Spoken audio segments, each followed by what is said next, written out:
November 29th, 2013. Guys, I'm about to lose my voice. I think I'm getting the flu or something. But you notice ISON going out of the top of the stereo behind. Now, these are different timestamps. Notice the 29th and on the 30th, a couple hours apart here. But I've been waiting for these CMEs to start as ISON pulled away. Also, the timing may have a lot to do with not only ISON, but the pole flip on the sun. And you can pause this and read it. And it says these dark regions of the sun during this time can cause solar flares and CMEs. And one of the peculiar things about this solar flipping of the magnetic poles is they've been waiting for it for about 2 weeks. Now it started in the north pole of the sun has already reversed, but the south pole didn't. But what one of the signs is that the sunspots start moving to the bottom and we start having more activity. And that's what you're seeing here in a way, guys. You see how low these sunspots are getting. And on November 15th, they announced it should be about 2 weeks away. Again, here you see that they're getting closer. Now we're looking at Earth-facing images, and we've had an increase in the solar sunspot summary today, and I'll show you that. But pause this and read it if I don't read it all, guys. But it tells you a little bit about the polarity reversal with the sun's magnetic field.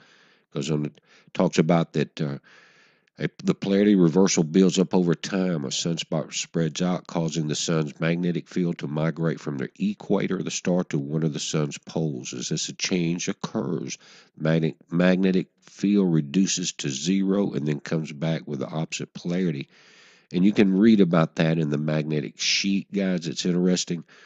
But it happens every 11 years, so it's not like an Earth-ending event. But it does ripple through, and it can cause grid problems from these CMEs. And this is a wider view from LASCO C3.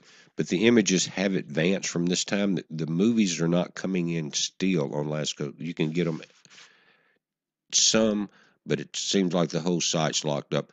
But the images, like this one, comes in ahead of the movies you see, so that you can see the flare has advanced further out. Now look at stereo ahead in the latest images, guys. This is a powerful CME, and it's not directly Earth facing. It is pulling off from the right side of the sun and downward. But this is a reversed image from our 335 camera on the J Helio viewer. You can see there is a flare in that image in the middle of the sun that is effective. That is not picking up on that CME chart. Now, if you look at the flare tracker, you can see the CME went off to the right and to the bottom. We will have the auroras will be affected, but this flare that you're seeing here has not been picked up by our satellites yet.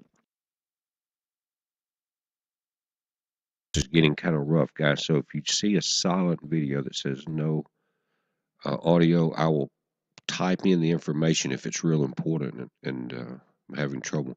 But this large sunspot, guys, that we're looking at here may give us some trouble. It's going to be Earth facing here in a few days, and the ones beside it now are getting geared up.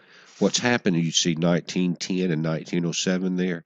They're next to each other. They have alpha, beta, gamma between them. All they have to do is join that region there, and we have Earth-facing capabilities.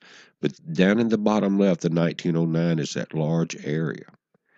1908 is also turning Earth-facing.